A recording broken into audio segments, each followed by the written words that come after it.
When I get before the Lord, when I'm smart enough to take the time to get before the true and living Lord, I feel a sense. No, I don't feel a sense. I have a sense. It's not a sense. I know I'm loved. I know I'm validated because the true and living God gives me his time and attention. And it's not my imagination, it's real. And it makes me feel amazing. Makes me feel amazing. Yeah, I have celebrities I admire, and some have contacted me in the last couple of years and been nice to me. That makes me feel amazing. Everybody likes to be validated. You people have supported me and shown me kindness. You people, some of you have written me nice things. It means a lot. No offense. It all points to him who sent me.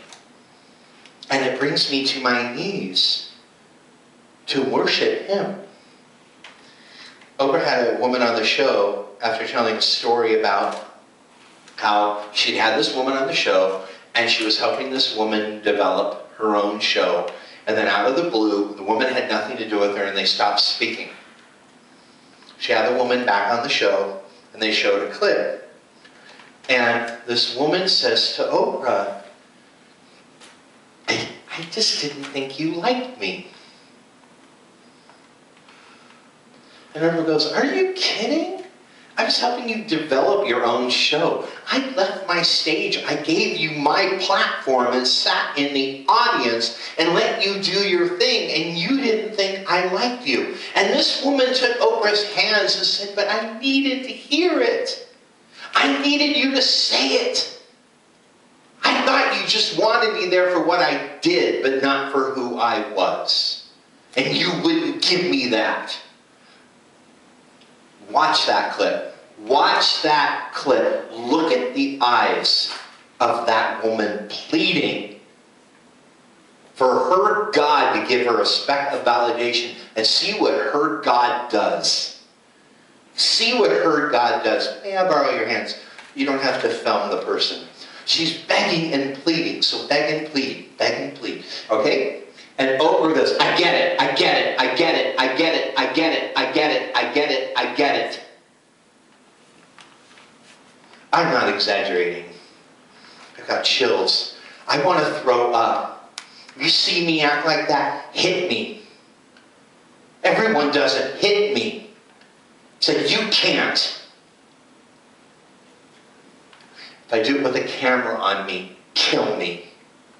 If I do it on the biggest platform in history, crucify me. I'm a shitty God. It was horrid. And Oprah was like, I don't want to be touched by that. The clip ends and Oprah said, what I got from that? Oh, it's about you? That person was begging. Begging. And Oprah said, you know what I got from that? We block our own blessings by getting things stuck in our head that if they don't look exactly how we want them to look, we miss what's really happening. I didn't miss a thing. I didn't miss a thing. The whole world's watching you, and someone's pleading with you to say, I like you, and you won't give it up. Horrid. Horrid. Horrid. Unacceptable on a human, secular level. Enough's enough. Kick the homeless while you're there, Oprah. Brag about your good works. Brag about that love that comes out of you, that's coming back. Brag about every good deed you do brings you to enlightenment and makes you one with that big old energy that's God. But you have someone frothing at the mouth. They're begging you so much. Let me tell you something. I have friends that work with Oprah. I have friends that have been on that show. I don't know anyone that's ever said she was nice to them. All those buddies you see on the show, those people, they don't meet her for the first time till the cameras are on. She doesn't go around to the green room and introduce herself and give them a hug. She doesn't thank them afterwards and get her picture took. They don't get a parting gift. So unless you're Tom Cruise or something, you're just a prop on the Oprah Winfrey Show. And I've been on several shows, and I know the difference of how it feels. I know how it feels.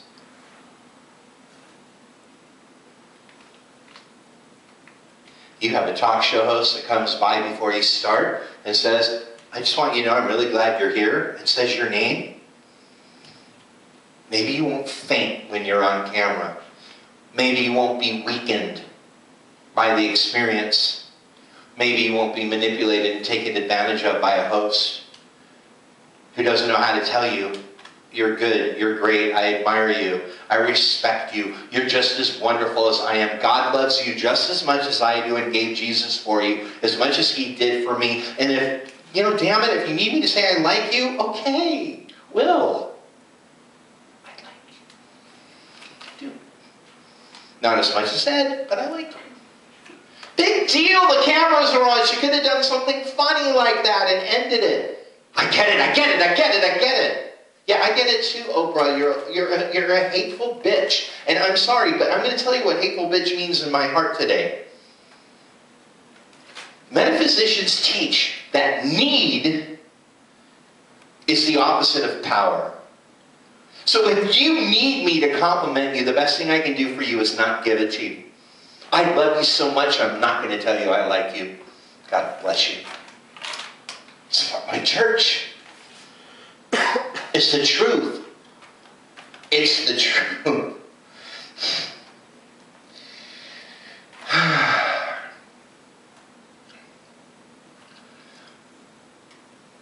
Metaphysicians teach that you create your own validation.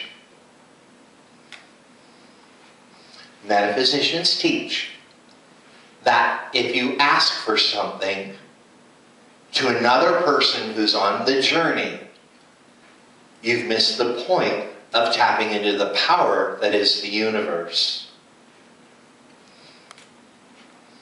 Well, the best thing I can do for your process, when you come to me crying and pleading in that needy, pathetic state, say, well, what are you going to do about it?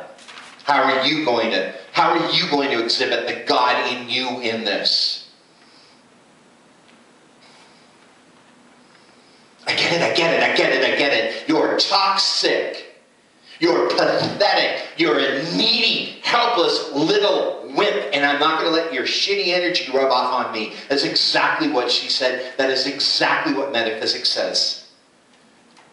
Wow. Except some whore cried on Jesus' feet and dried her tears with her hair. Cleaned his feet with her tears and hair. And I see Jesus. I get it, I get it, I get it. Get this whore away from me. And when I get before the Lord and I cry about my measly human problems. Oh yeah, I get that too. I get it, I get it, I get it. You are insignificant, Paisley. You have no power within yourself. I won't help you. Come back when you exhibit a little bit of that God light in you. Come back when you exhibit your Christ consciousness. Outrageous. Outrageous. Because she turns around and says, it's the validation we learned how to show others that has really humbled me on this show. She turned around and said it. And you know what it means? I pick and choose where my validation goes. I pick and choose where my validation goes. That bitch that I gave all that stage time to, I gave her validation, damn it, and it's not good enough for her. But the one getting the book deal because she burned her face off, it looks good when I validate her. You know why? Because I'm a politician. I'm running for office. The office of the most powerful woman in history. Watch that hour of television. At the end, when she walks out, She walks up to people, Stedman first, gives him the obligatory kiss, freeze frame on her face. I love it. Let me tell you something. You were in front of the cameras for 25 years and you don't know how to act?